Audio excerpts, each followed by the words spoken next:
یہ وطن عزیز پاکستان اللہ کی بہت بڑی نعمت ہے، اس میں کوئی شک نہیں۔ میں انشاءاللہ قرآن اور حدیث کے مطابق گفتگو کروں گا، اور کوئی بات بھی قرآن حدیث سے ہٹ کر نہیں، کوئی دعویٰ کتاب و سنت سے ہٹ کر نہیں۔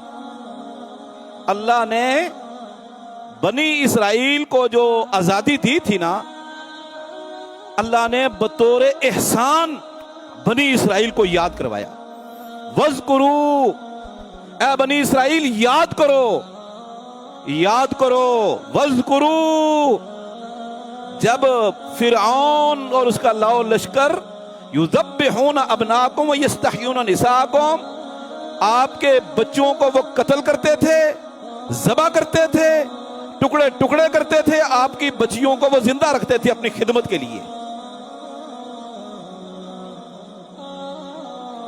وَفِي ذَلِكُمْ بَلَاءٌ مِّن رَبِّكُمْ عَظِيمٌ، بڑی آزمائشیں آئیں۔ وَاذْكُرُوا، یہ نعمت یاد کیا کرو بنی اسرائیل، یہ بڑی عظیم نعمت ہے۔ تو یہ آزادی بڑی عظیم نعمت ہوا کرتی ہے۔ انبیاء یاد رکھو، انبیاء لوگوں کو غیر اللہ کی غلامی سے، مخلوق کی غلامی سے، غیر اللہ کی غلامی سے نکال کر خالق کائنات کے سامنے جھکانے والے، ان کی تربیت اصلاح کرنے والے ہوتے ہیں، اور ان کا مشن ہی یہی ہوتا ہے۔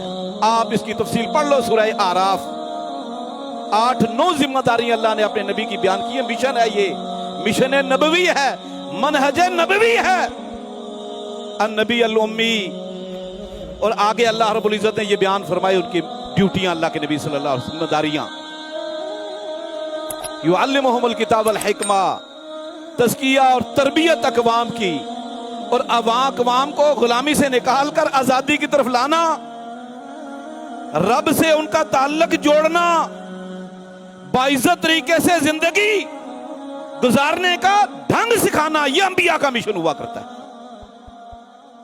تو آزادی بڑی نعمت، ملک بڑی نعمت، یہ ملک گھر ہوا کرتا ہے، یہ ہمارا گھر ہے وطن عزیز پاکستان۔ اللہ نے ساری نعمتیں دی ہیں، اور آپ مجھ سے زیادہ جانتے ہو۔ پاکستان کو اللہ رب العزت نے جو نوازا ہے،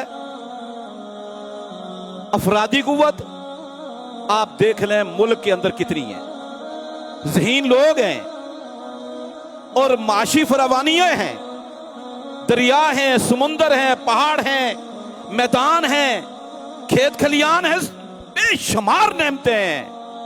اور سب سے بڑی نعمت کانت آمنۃ مطمئنہ یأتیہا رزقہا رغداً من کل مکان، یہ بھی اللہ رب العزت نے اس ملک کو عطا کر رکھا۔